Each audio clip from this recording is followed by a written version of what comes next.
Hello and welcome back to Ask a CFO, a podcast series brought to you by the Treasury Today Group.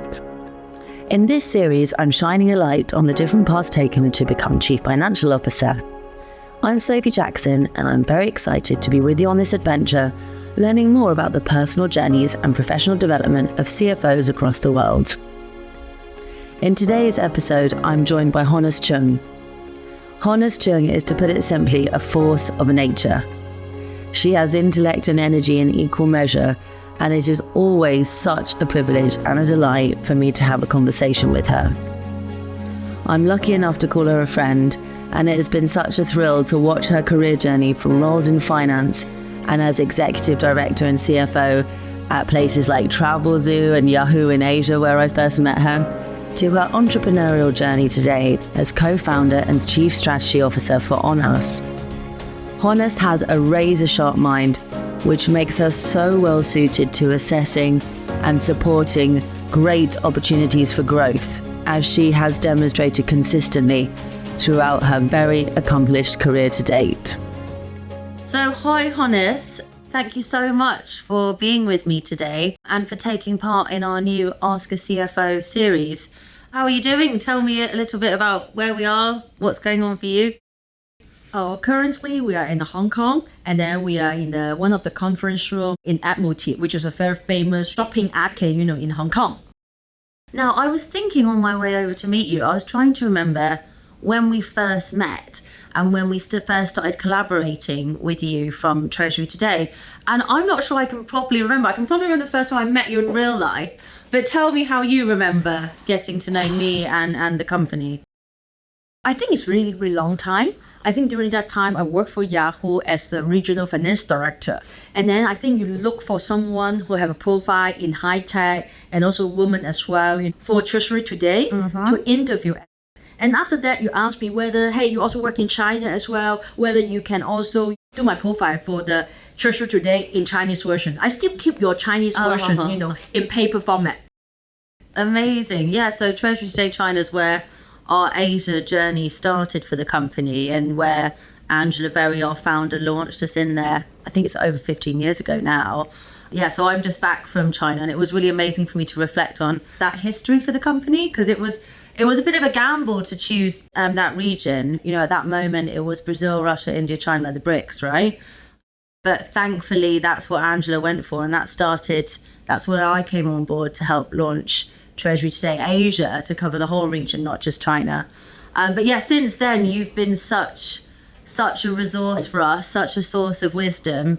And I feel like you've been involved with so many of our projects and been a speaker to inspire our women in Treasury community. So we're very grateful to you. And the last time that we spoke publicly was last year, so July 2023, at our Women in Treasury event, when you were our fireside chat to begin the day. And I've never had such kind of personal feedback from attendees afterwards on how much somebody resonated. So yeah, really excited to have you for Ask a CFO. And let's kick off now then. So first of all, can you tell me a little bit about your origin story, if you like? So how you started out and how you ended up in your CFO role? Wow, that is a really long time ago. Yeah. Talk about my university. I studied in the University of Queensland, which is in Australia.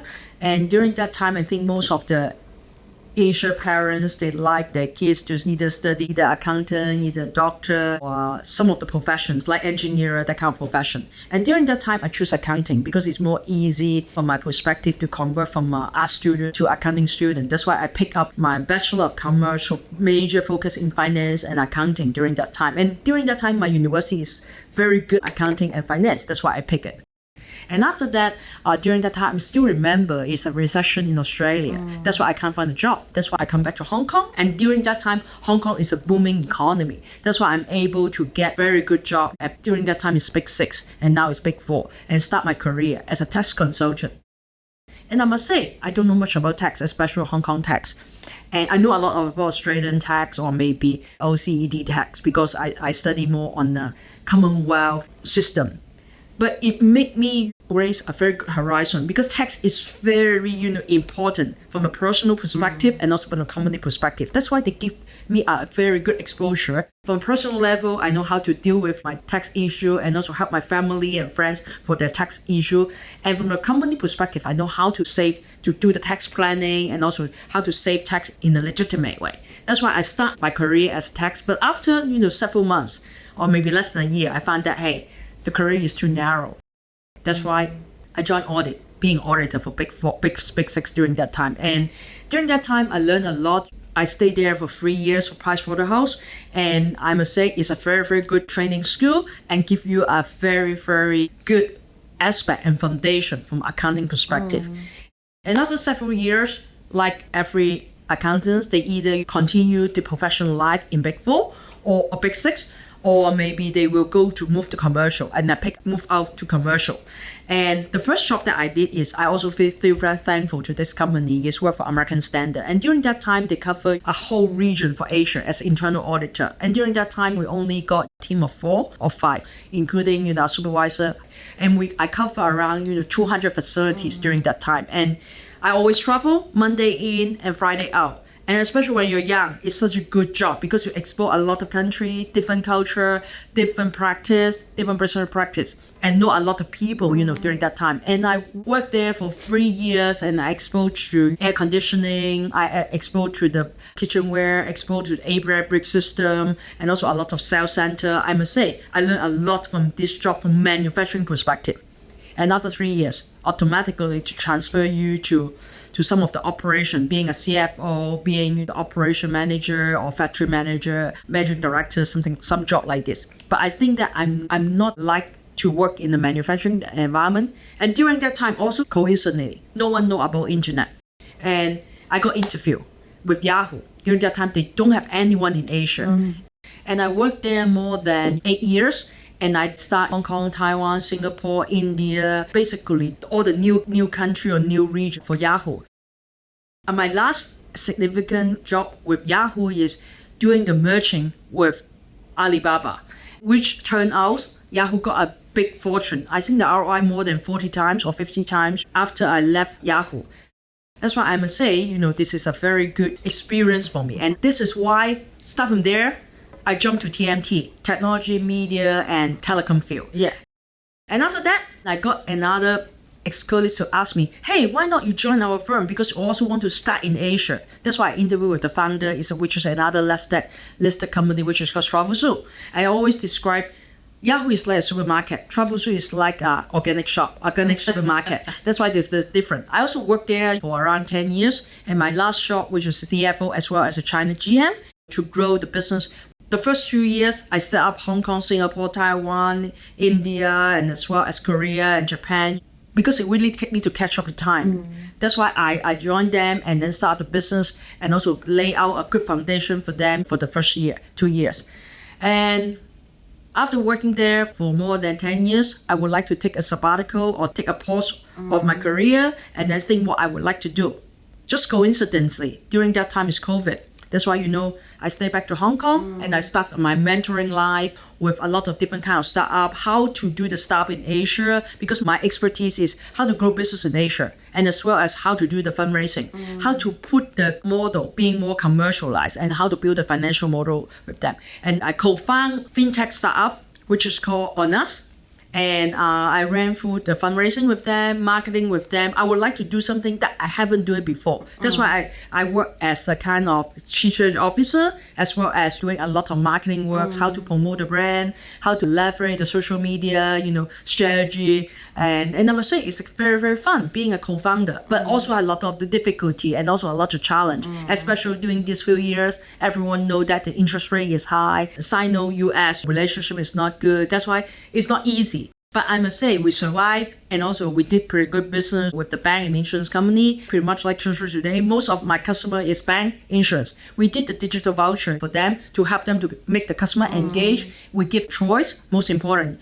All the customer want to have choice right now. First. Second is, in the past, they need to pay the prepay. We are pay up on redemption, pay up on performance. That save a lot of their costs. Yeah. Third, data. Because we give that the data, cross-sell and upsell. Because in the past, there's no data. All the thing is using the paper format. And for us, we use the technology, the fintech technology to build an ecosystem.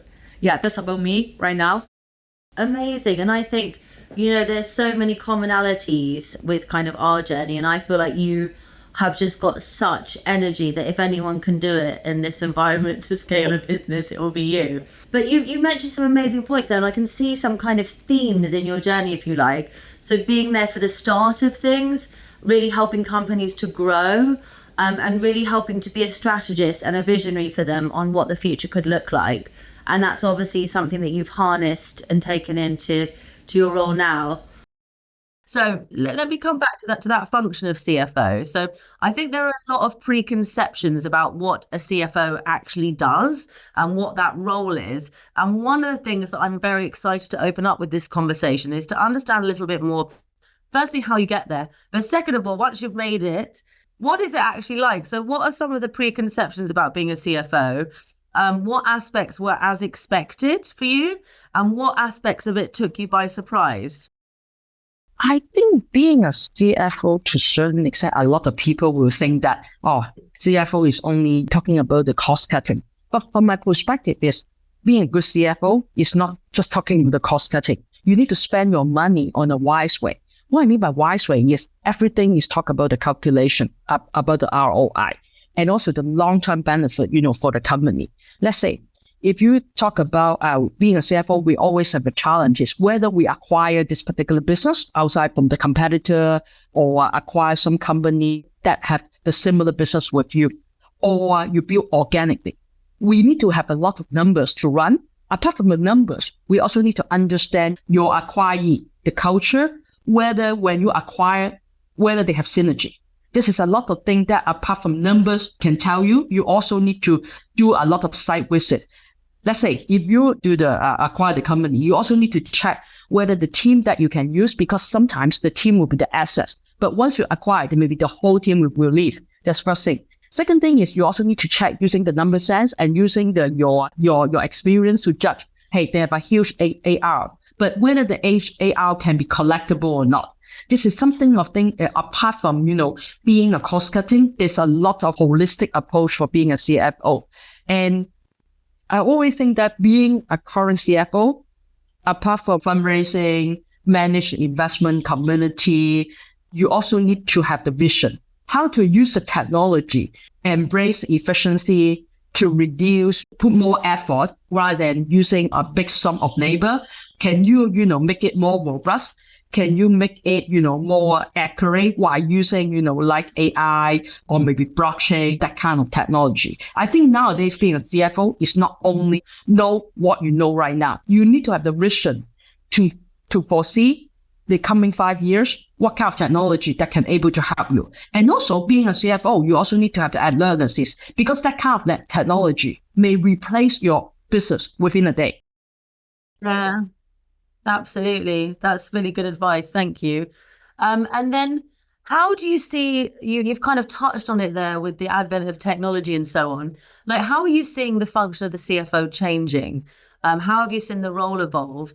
And what skills do you think are needed to become a modern CFO? Because I think it changes, if you look from the 90s, the noughties to the last decade into now, there are very different skill sets that we see kind of being prioritized, in my opinion. So what do you think in terms of how being a CFO has evolved? I think being a CFO, you still need to have your solid foundation in the finance perspective, in accounting perspective, and also you need to do quite a lot of, financial modeling. You need to have the governance sense. You need to have the analytical view. This is the core skill that you need to have. But apart from that, like what I said before, is you also need to have the mindset, open mindset to adapt different kind of technology, because you can use AI, you can use robotics to do a lot of work that in the past no one can perform. But now, basically, just 1 minute, you can perform different kind of skill, different kind of calculation with a lot of insight to you already. That's why they need to be adapt to the new technology. They need to have the capability to identify which technology will be good for your operation, good for your finance function, or good for, your company. It's something that they need to have. They need to be open-minded to the technology. Second thing is, I think the leadership skill and communication skill, that is none of the AI can replace. And being a CFO, being the C-suite is one of the three important among the company. One is the CEO. After that will be either the CEO or CFO. That's why their leadership skill, how to develop your team, how to use different kind of remuneration program, compensation program to give the incentive to the team to move towards your direction. I think this is important as well. And also, apart from this, nowadays, ESG is one of the governance, how we are able to use your capability to make the corporation to move to more ESG compliance direction, I think is important as well. That's why, again, it's very agile, it's very holistic compared with before. Wow, I love that. There's a leadership and communication, but also is a lot of the skill sets that you've mentioned there are obviously linked to the skill sets to be an entrepreneur. So it's not a big surprise to me that you've ended up going that way afterwards, because, the ability to lead internally and externally, to harness your network, to raise funds and so on. These seems lots of the core skills that I would say are involved in setting up and running a small business successfully and scaling it up, right? Finally, I guess, before I'm going to ask you about the work that you're doing now, what advice would you give to those who are starting out their careers or aspiring to become a future CFO? Because I think there's a lot of different things going on for people right now who are entering the workplace, and, the advent of AI and automation and so on. So I think often it can be unclear what they should be focused on. So what advice would you offer to those starting out who are aspiring to become a future CFO? First, they need to have core skill, solid foundation in finance and accounting. This is crucial to have a comprehensive understanding of finance, accounting, business principle, and consider obtaining additional qualification like MBA, CFA, CPA, or CIA, to enhance from their professional competence. I think this is important. Second is you need to know what kind of technology that can help you to do your work. Like a lot of FP&A work, finance planning and analysis work, will be replaced by RPA, because it's just press the button. As long as you know how to use the Python as well as R, they can able to do a lot of different kind of modeling. That's why I think the get prepared for the technology, embrace, your Python skill, embrace your RPA skill, which is important to able to use the technology to help your department to run more efficiently and more accurately. And another thing is, I mentioned before, is no matter, leadership skill is not going to be replaced by AI. This is the core skill that you need to have. If you want to be the C-suite level, how to get the people work for you and align with you, align with your thinking, I think is important. That's why the leadership skill set they need to embrace from this perspective, and how to get it when they are young. I always say that if you are not the CFO yet, you need to earn by your skill, not earn by your authority. I can give you the CFO, feel like you're a CFO. But when you start from when you're junior, you have a very good core skill. You can earn, your title by your skill, by your reputation. I think this is important as well.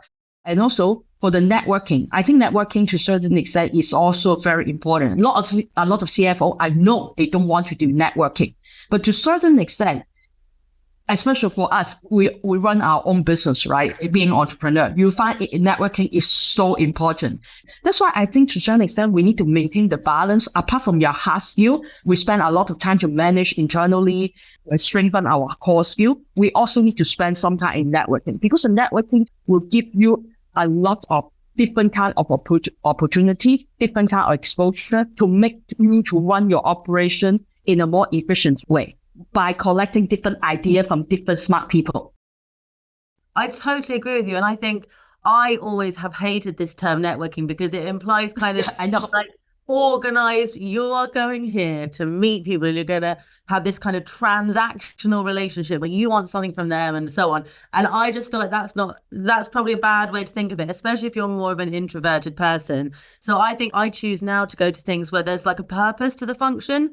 So say there's a talk with a workshop that I can go to from like a media organization or something. I would prefer to do those kind of networking activities where we've got like a group purpose, or going to talks from someone that I admire, because then you're networking, but you're being authentic. You can speak, oh, I loved what they said about this thing, but I don't like that, rather than being thrown into kind of a 1980s cocktail function and being forced to go around shoving your business card at people. So I think you're totally right. It's so important, especially once you get to those more senior levels, because it can be very lonely. You don't have a lot of people to kind of inspire you or give you ideas or make you realize, what's going on in the broader world. So I think you're totally correct. But I do think also for people who don't feel like that's their kind of personality, there are ways in which you can do it which make you feel authentic still and comfortable.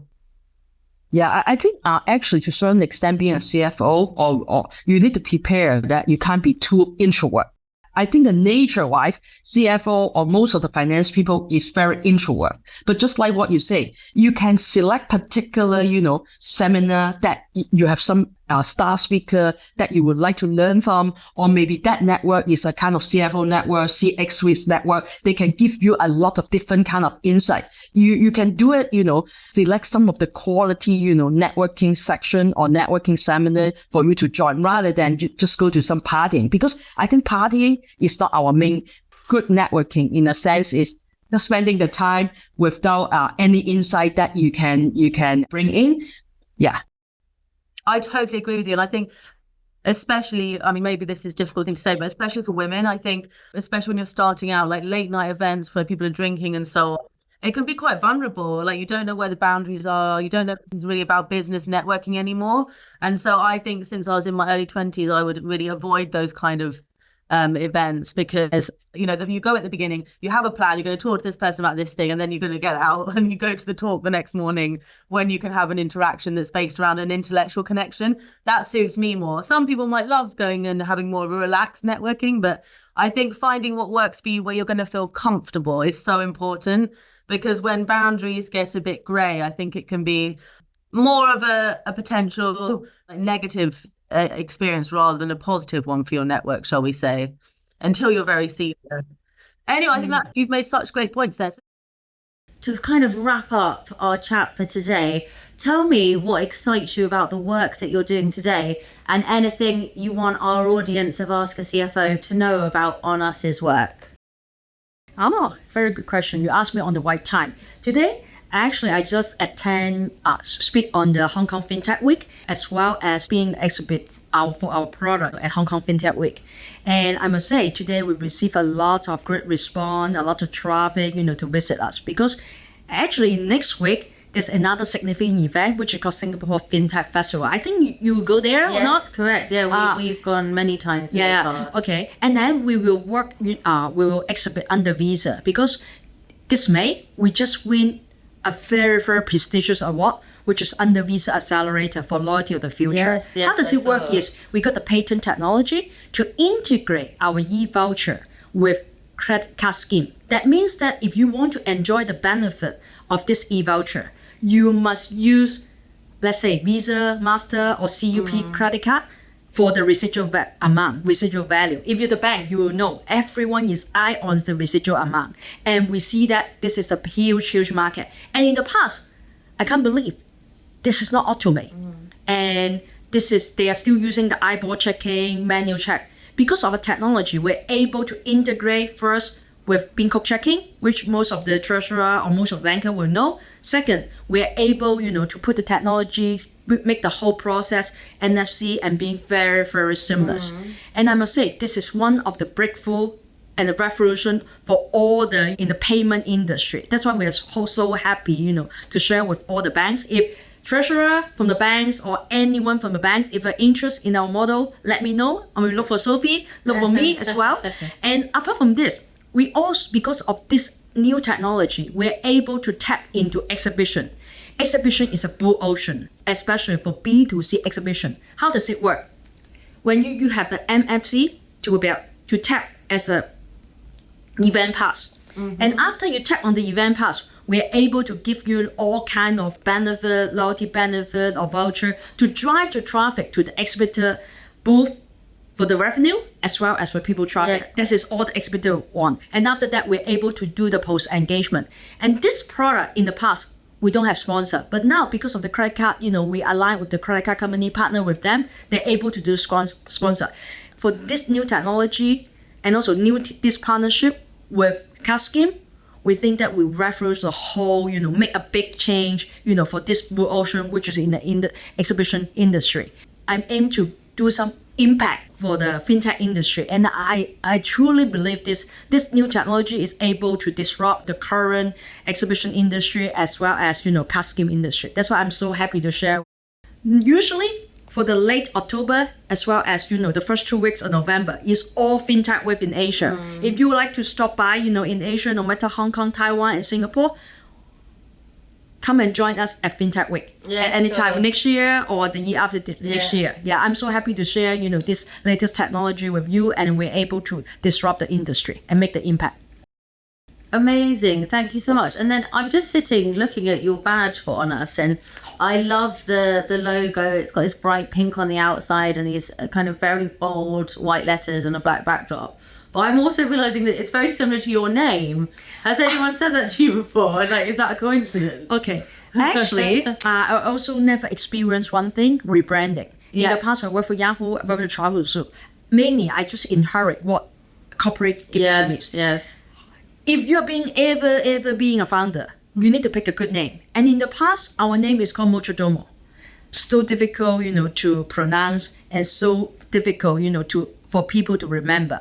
And I got lots of friends and connection. Hey, Honnus, I remember your name, but I never remember your company name. Wow. And because we planned to launch in other markets as well, during that time, 2 years ago, we're only in Hong Kong. Yeah. But now we are in Malaysia, Thailand, Singapore, as well as Japan. That's why we would like to make the name more easy to remember. That's why we changed for you on us, because we're helping the bank, insurance company, or any business to get the customer engagement, to generate more loyalty, generate more business, for them. That's why we say on us. Yeah, absolutely. Yeah. And you're so right. I think hitting the mark with your name and with the imagery is really important. All that remains for me to say now is thank you so much for, again, having a leap of confidence with me in the company and taking part in a new project. We really appreciate it, and I hope that everyone will get a lot out of this conversation. Thank you so much to Honnus for taking part in our Ask a CFO series. I very much hope that her journey and insights will resonate with you, and I'm sure that her energy and enthusiasm will rub off on all of us. Stay tuned and subscribe wherever you get your podcasts from, as we regularly release episodes with an array of different CFOs located across the world. Thank you so much, and please join me again.